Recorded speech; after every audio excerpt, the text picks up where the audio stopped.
S'ils l'ont fait, pourquoi pas vous? Salut à toutes et tous, c'est Yacine Scali et bienvenue dans la tête d'un CEO, le podcast qui vous inspire à entreprendre. Depuis 5 ans, je vous propose de faire un petit tour dans la tête de un ou une entrepreneur chaque semaine pour justement s'inspirer de leur état d'esprit et de leur parcours. Mon objectif, il est hyper simple, c'est voir un maximum de personnes se lancer, entreprendre et miser sur elles. On sort une interview tous les lundis, donc n'hésitez pas à vous abonner dès maintenant. Et pour nous soutenir, ça vous prend 30 petites secondes. Je vous demande de nous laisser une note et un commentaire sur les plateformes d'écoute de votre choix. Encore une fois, un grand merci de nous écouter et n'oubliez pas, s'ils l'ont fait, pourquoi pas vous? Bonne écoute à toutes et tous. Les amis, avant de vous présenter ce super podcast, je voudrais remercier notre partenaire, c'est Conto, le compte pro qui simplifie vos finances pro. Conto simplifie le quotidien bancaire des PME et des indépendants en offrant un service de création d'entreprise et un compte pro 100% en ligne, des outils de facturation, de comptabilité et de gestion des dépenses. Avec un produit innovant, un service client ultra réactif et disponible 24 heures sur 24 et 7 jours sur 7 et des tarifs transparents, Conto est naturellement devenu le leader européen de sa catégorie. Aujourd'hui, c'est 1,5 million de pros qui sont déjà clients Conto. D'ailleurs, on a reçu son CEO Alexandre Pro il y a 3 ans quand Conto n'était pas une licorne. C'est l'épisode 31 qu'on vous invite à écouter pour comprendre leur vision avant-gardiste. Bref, si vous souhaitez ouvrir un compte pro, ça vous prendra seulement 10 minutes et ça se passe sur conto.com. Conto.com. Encore merci à Conto de nous permettre de vous proposer ce podcast qui, je l'espère, vous inspirera à entreprendre. Bonne écoute.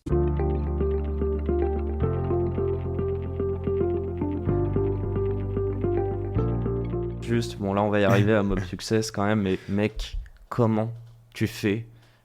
J'allais dire te relever, mais est-ce que t'es tombé quand t'as monté, quand t'as craché ta boîte? C'est même pas tombé en fait. Non, mais je suis tombé, mais encore une fois, quand je tombe, c'est 1 heure ou 2, c'est une nuit. Tu vois, t'as pas le temps de l'intellectualisé, de te dire ah, là faut que je reparte. Non. Psychologiquement, et en vrai, ça fait peur parce que tu vois, je me faisais la réflexion. Je parlais avec un entrepreneur l'autre jour, en plus un bel entrepreneur pour le coup, parce que.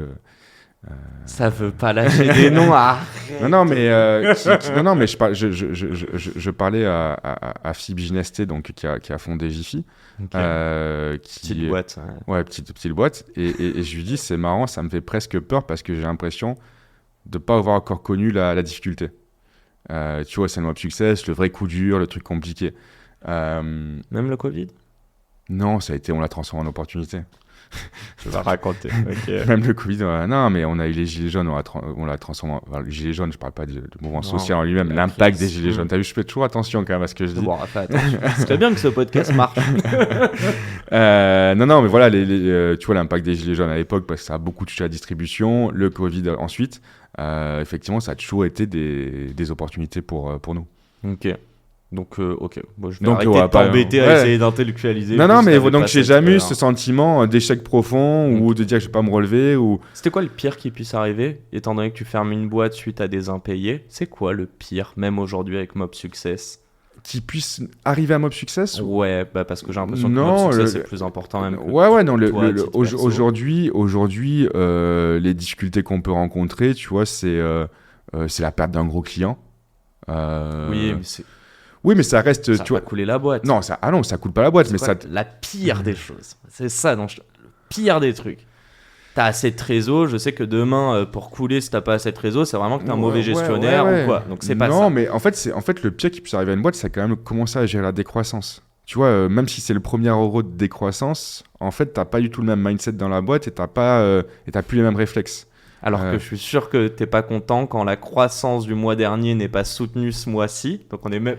Non, mais tu te trompes, je m'en fous. Alors, c'est ça qui est très bizarre. Okay, en fait, si tu veux, non, mais c'est pas que je m'en fous, mais si tu veux, moi, je fais.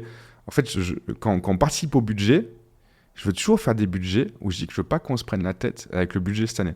Ok. Donc, je fais des trucs le plus conservateur possible, qui affichent la croissance, malgré tout qu'on attend, parce que t'as quand même des KPI financiers à tenir. Mm-hmm.